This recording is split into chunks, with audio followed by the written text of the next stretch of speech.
Well, this may be a surprise to you. According to the latest federal data, the average American 65 and older spends about $5,120 per month. That's over $61,000 a year. And if you want a retirement filled with travel, great meals, and the freedom to enjoy your time, your real number will probably be even higher. So the question isn't how much have I saved, it's can my income actually cover the life that I want? Let's start with the big picture. Why is spending, not saving, the real story in retirement? Alicia, yeah, I know you talk to people about this all the time. All the time, yes. And, a lot of times people are like, okay, or for most of all of our lives, we're like, how can we save? How can we make sure that we're saving enough for retirement?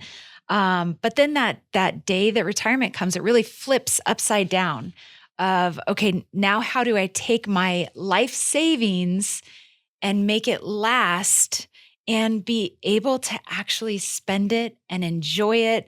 And that type of investing is a completely different skill.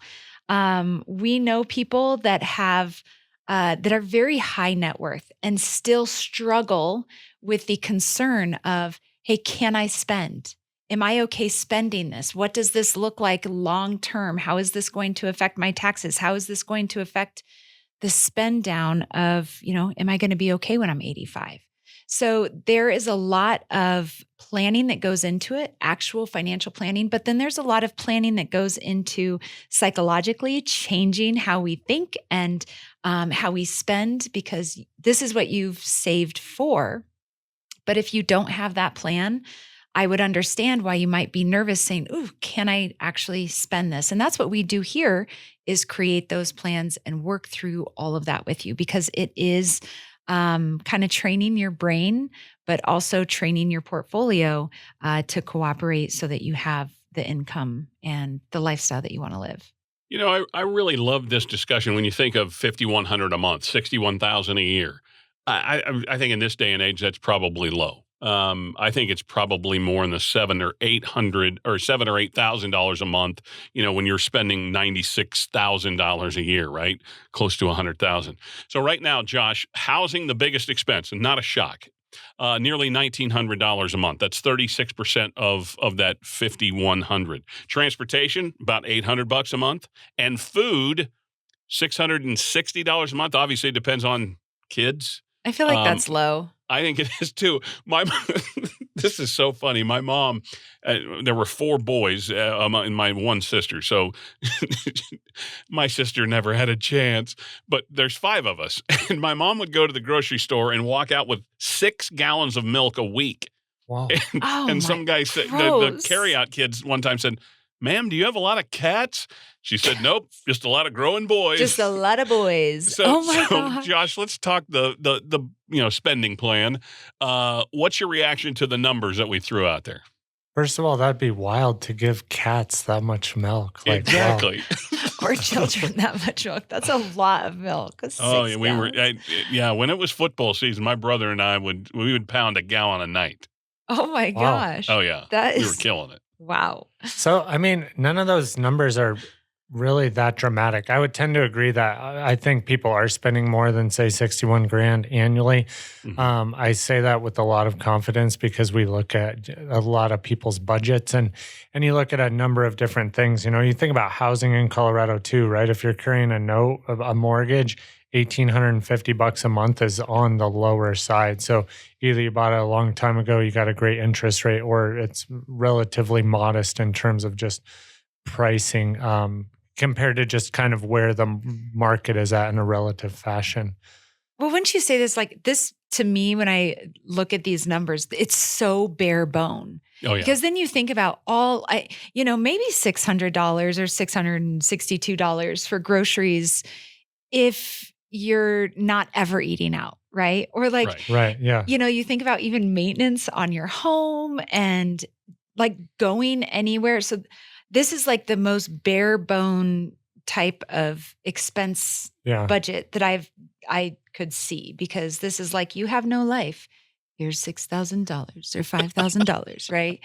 So, especially But living here if in your Colorado. income is only $6,000 a month, no shame. You probably yeah, have you a can great make life it for sure. But it's, And we know people that really only spend $6,000. They're like, but they have zero debt. I think that's the bigger takeaway, right? Like, and you kind of pointed this out, but at that 61K per annum, and you're spending $1,850 a month, 36% of that's going to housing. So, I mean, you wipe that out. Obviously, that's a considerable difference just in terms of elective spending. But I think at the end of the day, you got to think about, okay, if that's kind of what my income is, and I'm comfortable with that on a relative basis, that income has to cover your whole nut, right? Every single month. It's not here, there, or whatever. It's like that's got to do it. So, and I think the more zeros you have in your portfolio, there's a greater likelihood that you're going to spend more on a regular basis because, a bigger house requires more maintenance, more upkeep, higher property taxes, et cetera. So, you really got to look at those things and really make that determination of, hey, do I have steady income that I feel confident won't, run out or end or dramatically be reduced somewhere down the road so that you can cover all those basics.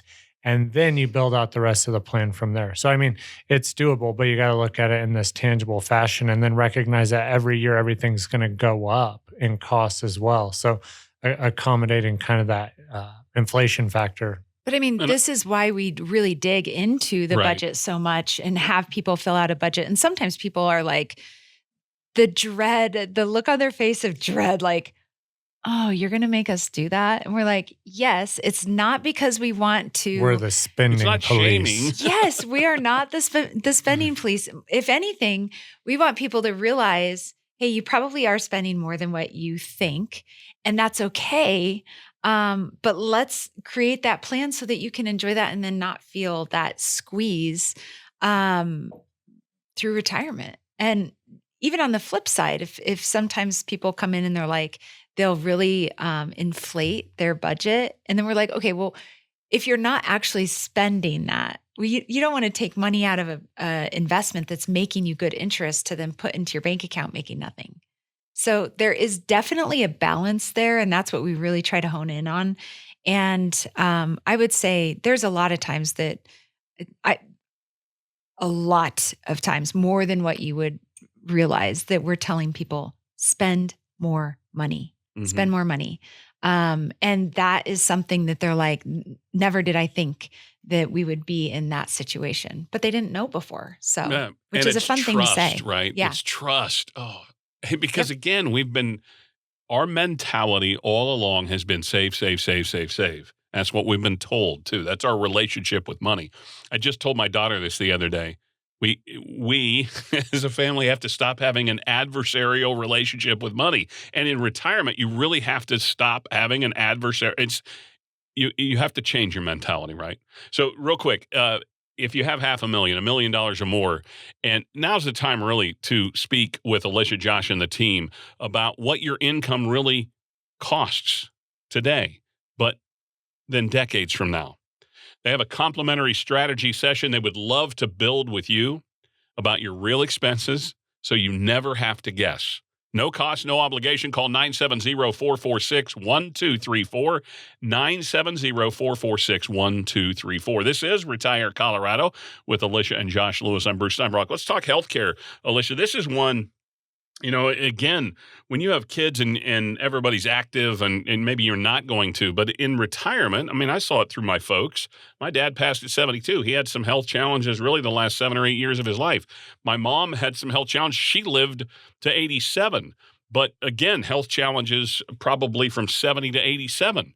And right now, Fidelity is saying $172,500 over a retirement is what an individual will spend. Right now, of the budget that we are laying out today, about $650 goes to healthcare. Mm-hmm. How big of a risk is this to not get thoughts down on what healthcare is going to cost us? Well, it can be a really big risk. And I think a lot of times people go into retirement healthy, but they don't realize all the extra costs that it's going to be, prescriptions or premiums, dental work, vision, all the things.